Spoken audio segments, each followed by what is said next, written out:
acquired.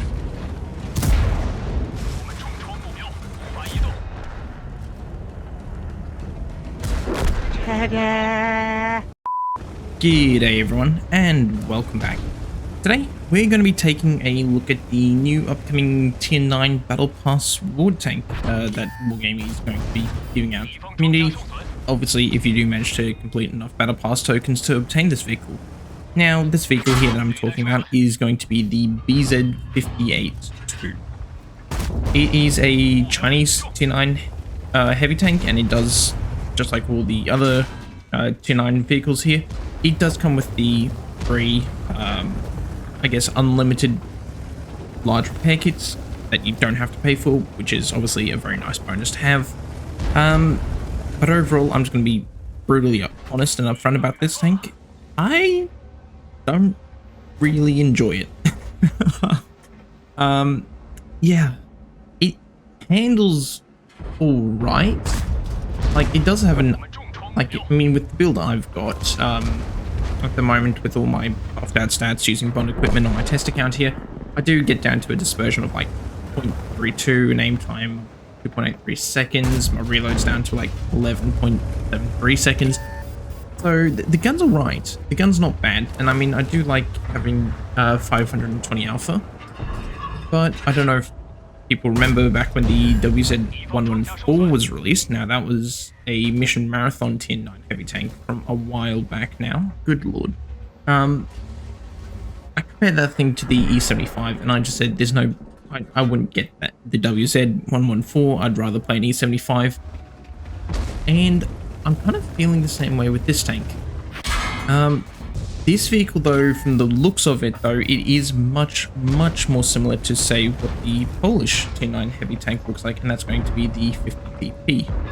I haven't played the 50TP a huge amount, but there's obviously very striking similarities in terms of the way the tank looks overall from its hull, its turret.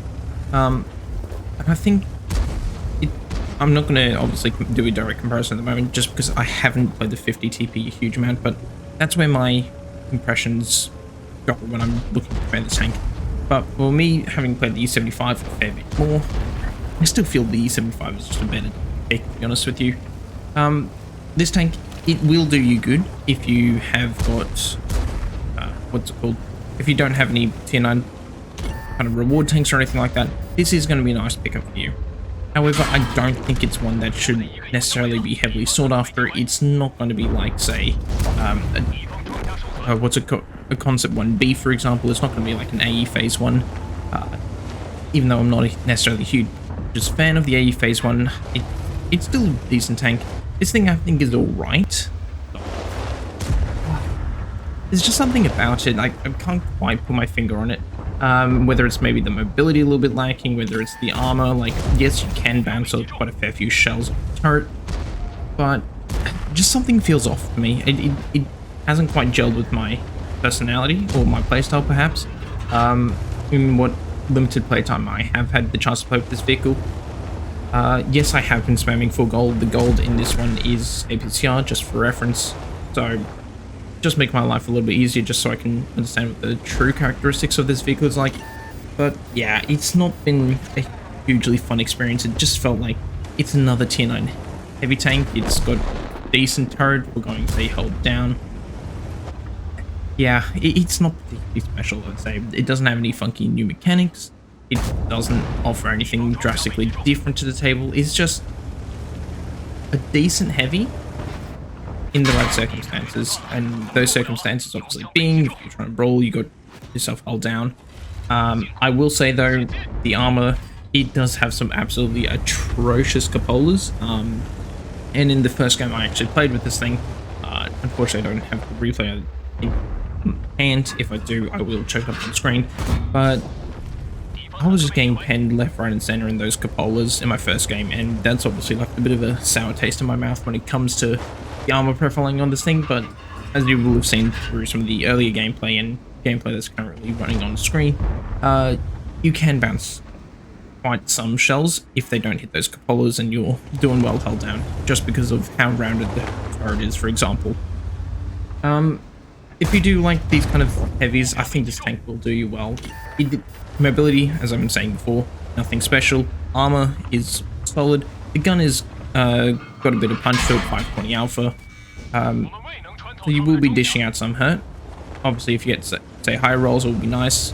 If you do get the accuracy down, like my build, I've got a max of like 0.32, so you can do a bit of sniping, although I wouldn't necessarily recommend it just because, well, it's a heavy. You want to be brawling and using the armor to try and say side scrape, for example, which in my little bit of experience with it, it has been doing all right.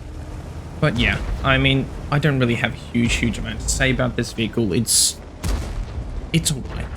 It's nothing particularly amazing. It's nothing particularly special. It's a solid heavy. It will do you good if you do enjoy this kind of gameplay. It is obviously nice to have a kind of a crew trainer for, say, China, though. Not having, well, just more tanks for different nations is always good. Instead of, say, being another Russian heavy, which we have 60,000 of those in the game, or another German tank, for example, or an American medium, like getting more for these, what I'll call minor nations, that's always good to have more tanks for. Anyhow, I don't have a huge amount else to say about this tank. If you do want to go get it, absolutely shoot for it. I don't think it's particularly special. You're not missing out on much if you don't get this vehicle. I know it's been a while since I last posted a YouTube video, so I just have been very busy when it comes to my uni studies. But thank you everyone for watching. I hope you guys enjoyed, and I will catch you guys next time. Enjoy all.